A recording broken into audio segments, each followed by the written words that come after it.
21 август президенти ҷумҳурии Тоҷикистон пешвои миллат муҳтарам Эмомалӣ Раҳмон бо раиси Маҷлиси Миллии Маҷлиси Олии Ҷумҳурии Тоҷикистон, раиси шаҳри Душанбе муҳтарам Рустами Эмомалӣ дар шаҳраки 192 ноҳияи Шоҳмансури пойтахт муассисаи таҳсилоти миёнаи умумии рақами 4-ро мавриди баҳрабардорӣ қарор доданд.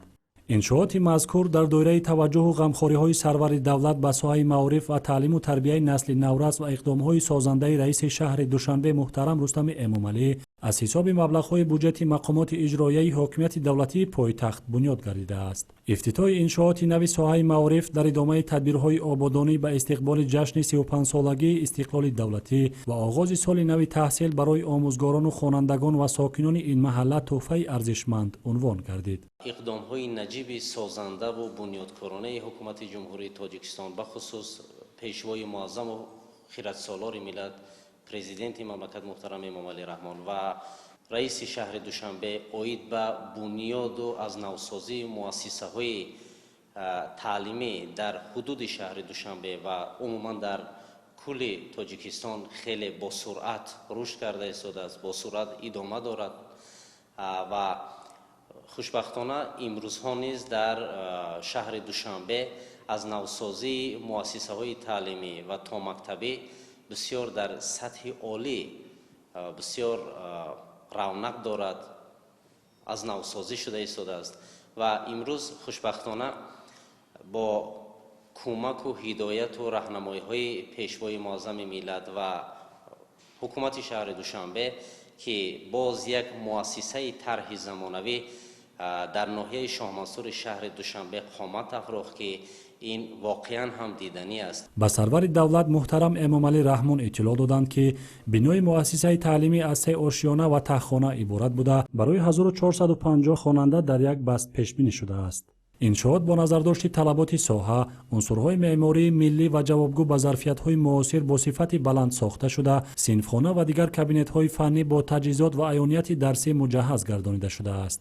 бинои дигари бунёдгардида дар муассисаи таълимӣ аз 4 ошёна иборат буда барои синфҳои ибтидоӣ пешбинӣ гардидааст. сохтмони бинои муассисаи таҳсилоти миёнаи умумии рақами 4 соли 2024 оғоз гардида дар асоси лоиҳа мутобиқ ба талаботи муосир дар масоҳати 16400 метри мураббаъ бунёд шудааст.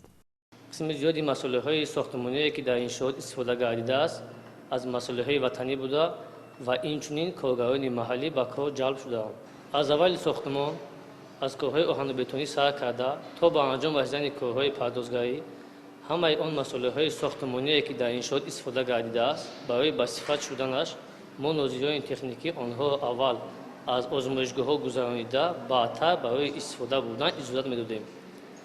албатта ки меҳнати шабонарӯзии кормандон бенатиҷа набуд, чунки як мактаби зебои замонавиро ба истифода дода истодаем. ифтитоҳи ҳар як муассисаи таълимӣ рамзи ояндаи дурахшон ва нишони таваҷҷӯҳи хоса ба илму маърифат аст.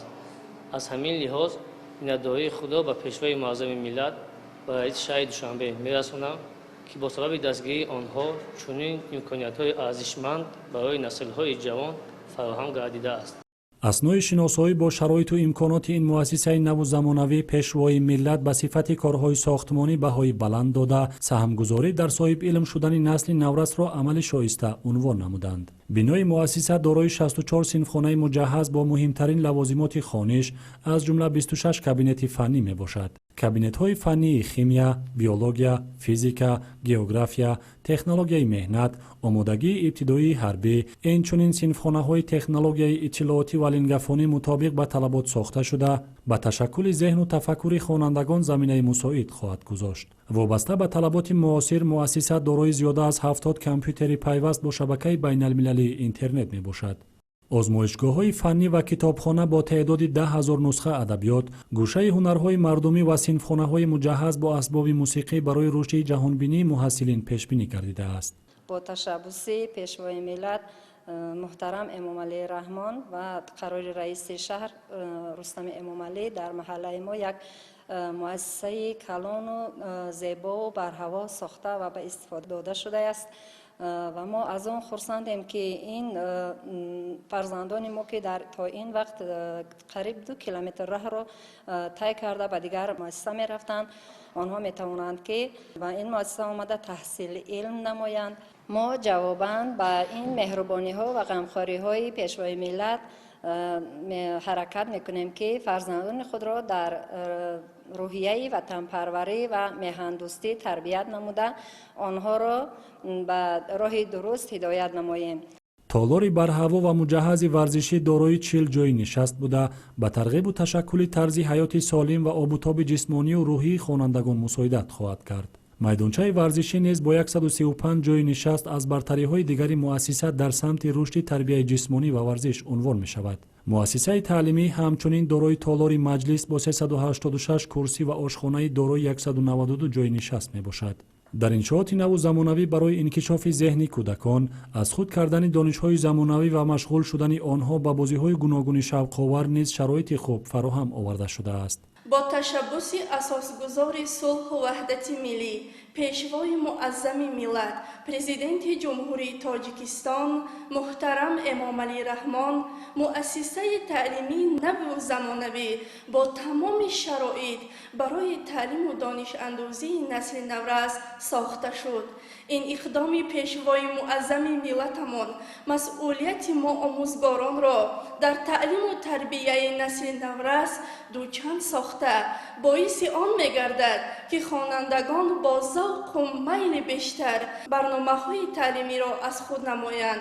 ما آموزگاران جواباً به غمخوری‌های اساسگذار صلح و وحدت ملی، پیشوای معظم ملت، پرزیدنت جمهوری تاجیکستان محترم امامعلی رحمان کوشش به خرج می‌نماییم که نسل نورس را در روحیه وطن دوستی، خودشناسی ملی تربیت نماییم.